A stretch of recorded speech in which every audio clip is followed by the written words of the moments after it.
दैनिक पत्रकार संघ और ठाणे म्यूनसिपल कॉरपोरेशन इनकी दोनों की संयुक्त विद्यमान से हम लोगों ने आज रक्तदान शिविर का आयोजन किया है। अपने शहर में, अपने ज़िले में बहुत खून की बहुत किल्लत है महसूस होती है और लोगों को, गरीब जो लोग हैं उनको खून की ज़रूरत होती है। तो ये सब लोगों को अपनी खून की ज़रूरत पूरा करने के लिए हमारे पत्रकार संघ ने ये खून का शिविर रखा है और इसको बहुत सारे लोगों ने अच्छा प्रतिशत दिया है। अब बहुत सारे लोगों ने उस पर आके अपना खून डोनेट किया है ये, और आज अभी तक 100 के ऊपर लोगों ने ब्लड डोनेट किया है। तो ये पहला पत्रकार संघ है पूरे देश के अंदर जिन्होंने ऐसा शिविर का आयोजन किया है। इसके पहले भी हम लोगों ने अपने सैन्य के लिए डोनेशन दिया था, वो भी हम लोगों ने पहली बार किया है। और पत्रकार को घर देने वाला ये हमारा ठाणे शहर दैनिक पत्रकार संघ पहला पत्रकार संघ है पूरे देश के अंदर, इसका हमें नाज है। सर्वांना नवीन वर्षाच्या खूप शुभेच्छा।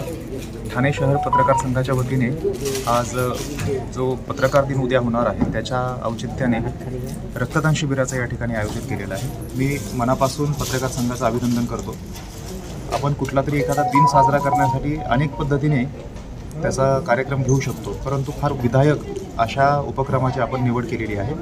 मी सर्व पत्रकार बांधवांना पत्रकार दिनाच्या मनापासून शुभेच्छा देतो। आज ठाणे महानगरपालिका कार्यालय में ठाणे शहर पत्रकार संघ ने रक्तदान शिविर का आयोजन यहाँ पे किया है। ये रक्तदान शिविर में मैंने भी आज रक्तदान किया है। जिन्होंने भी यहाँ पे रक्तदान किया है सभी का मैं शुक्रिया अदा करता हूँ और ठाणे पत्रकार संघ ने ये बहुत ही अच्छा उपक्रम यहाँ पे लिया है, उनका भी शुक्रिया अदा करता हूँ। Thank you. पूर्ण काय त्याला व्यावसायिक स्वरूप आलेलं आहे, पूर्ण मार्केटिंग म्हणजे किमान आम्ही पत्रकारिता करायची की बिझनेस करायचा असा मोठा प्रश्न आता आपल्यासमोर पडतो।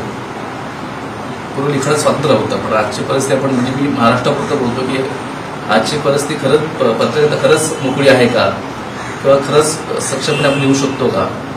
पत्रिकारिता का संपत आली तिचं मागचं भूमिका असं आहे, आता कोणी पण उठतो आणि तो पत्रकारिता करायला सुरुवात करतो। पत्रकारिता जेव्हा सुरुवात केली तेव्हा आमच्या माइंडमध्ये पैसे नाही होता, सेवा होती।